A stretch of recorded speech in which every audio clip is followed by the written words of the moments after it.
why people are not able to get, something like deSitter space-time until now? Do you think that there is some fundamental problem that we need to solve to get something like that, or do you think that there is something else that we are missing? Okay, so I think we should separate things out a little bit. So there's the question of Hmm. deSitter by itself, and Hmm. there's the question of the exceedingly small cosmological constant, which is smaller than kind of all the other scales. Hmm. Now, so deSitter by itself, so when you think about compactifications, there are kind of clear reasons why deSitter by itself should not be easy to get. And the kind of difference between deSitter and ADS is roughly, it sounds, with ADS, you only really need two terms to contribute to give you ADS because you just come down below zero and then you go back above. Whereas deSitter, you have to go down, then you have to go up, then you have to go down again in the potential. And so you need kind of more things balancing, more things feeding in. So then it's obvious that deSitter is going to be has to be more complex at a technical level. And then there are these kind of various proposed constructions bringing together various ingredients to make deSitter.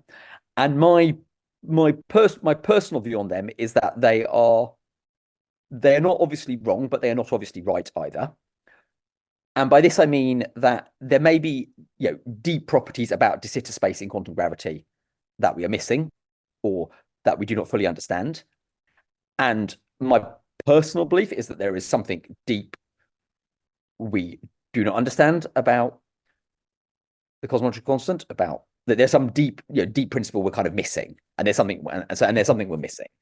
And this might tie both to actually the nature of deSitter in the first place, and also to why you could have a apparent vacuum energy that is so much smaller than all the other scales in physics. So here's the situation, right? We observationally, it's got to be one of the two, right? There's got to either we're in some sort of approaching some deSitter vacuum with positive cosmological constant, or it's some field, there's some field responsible for dark energy, and the best model for that is of course some sort of rolling scalar field, in slow roll, like some quintessence field.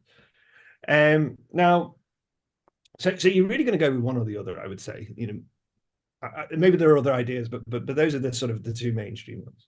Okay, so people talk about you can't get deSitter space from string theory, or let's be a bit more precise about it. You can't get it from perturbative string theory. In regimes where you think you have trust to your calculations. So we asked the same question about quintessence. Okay, can you do quintessence then? If it's not going to be deSitter, then it better be quintessence, right, to match observation. But actually, what we found in our paper was that actually quintessence is just as hard, if not harder, actually. And the reason is the quintessence field can do loads of things that a vacuum energy can't do. So you think about deSitter space, this is like the energy of empty space, right? And the vacuum energy of the universe. But a quintessence field is something much more dynamic, much more vibrant, and it can couple to matter, and it can give rise to fifth forces, and it can do all sorts of things that you don't want it to do. So actually, the constraints, it's actually much even harder to get quintessence. So now you have this conundrum, right? You have these swampland conjectures that people talk about, which say you can't have deSitter essentially, but at the same time, really, they're saying you can't have quintessence either, right? They're making life just as hard, if not harder, for quintessence. But we see, we look at observations and we see that the universe is accelerating. There's something's causing it. So does that mean string theory is wrong? Well, no, because I would say two things to that. I would say, number one, we need to better understand the constraints on string theory that say that we can't have deSitter or we can't have quintessence, right? A lot of these questions involve back reaction. It's just a breakdown of the calculational prescription, right? And maybe we just need to get a better handle on that.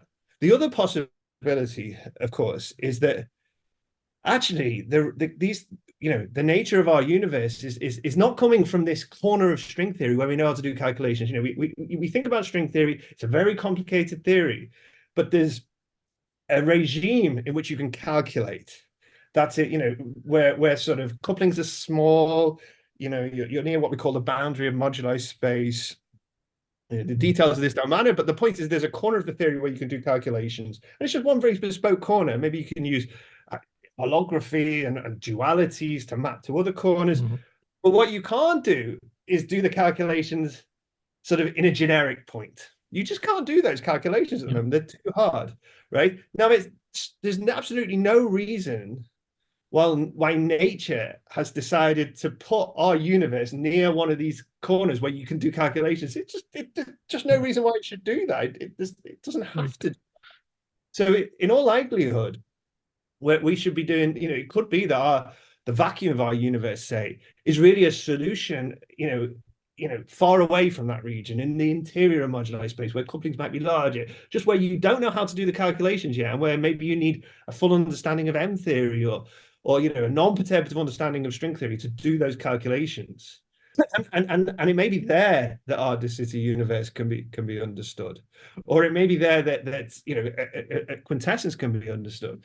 But I think it's far too quick to say that you cannot get deSitter space from string theory. Maybe you can't get an internal. Maybe deSitter space is a resonant state. There's these ideas as well of deSitter as a resonant thing, rather than a true vacuum state. So it could be an excited state of string theory, but again, these things are hard to calculate.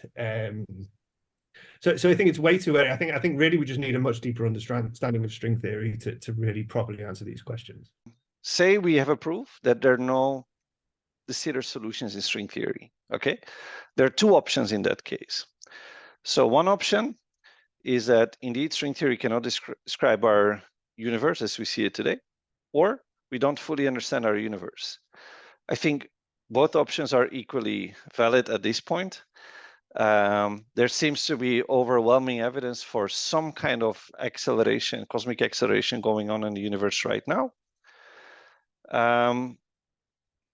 But then again, if you look at the discussions in observational cosmology, it's also fair to say that this field is full of confusion, right? The Hubble tension is one good example of this.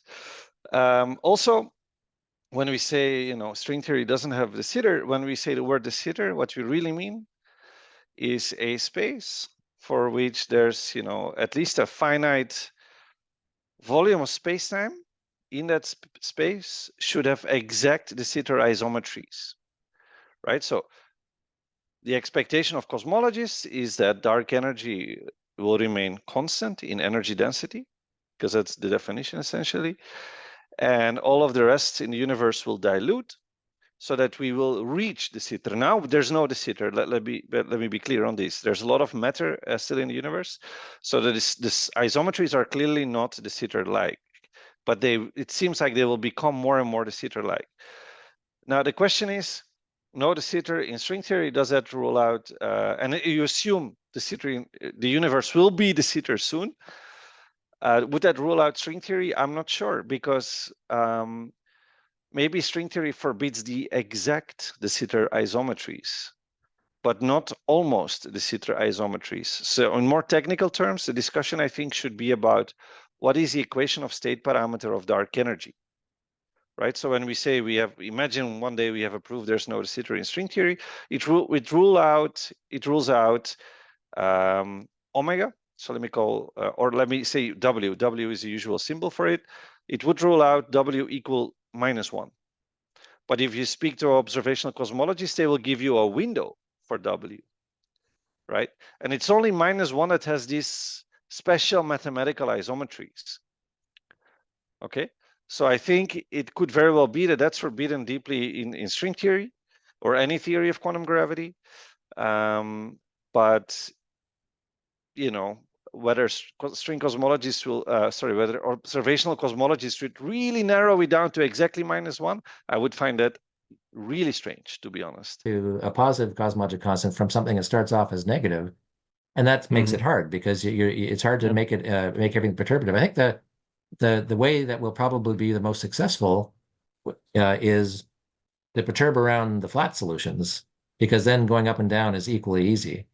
And I think that's more difficult to do. And the Right. tools that have been developed for finding all the solutions are not as well set up for those. But that's probably the framework which will make the deSitter space, the obstruction to the deSitter space, the least. I kind of say that from an effective field theory point of view, it's really clear that that's what you have to do. But that leaves open the embedding into string theory, which is what the real issue is that people are arguing about, is can you make a string construction that does what these effective field theories do? And I think that's an open question, but my prior on how it will be resolved is not that it'll just be there's a minority in the West Coast that are believers and everyone else doesn't think it's going to happen. I think my prior is that the evidence is that there's no compelling reason that it won't happen. Although there's a lot of interesting points that have been raised by people who are criticizing the explicit constructions, which understanding those is actually very valuable, and so it's useful that people do that. But it does not. Nothing yet has undermined my sense that these solutions will exist.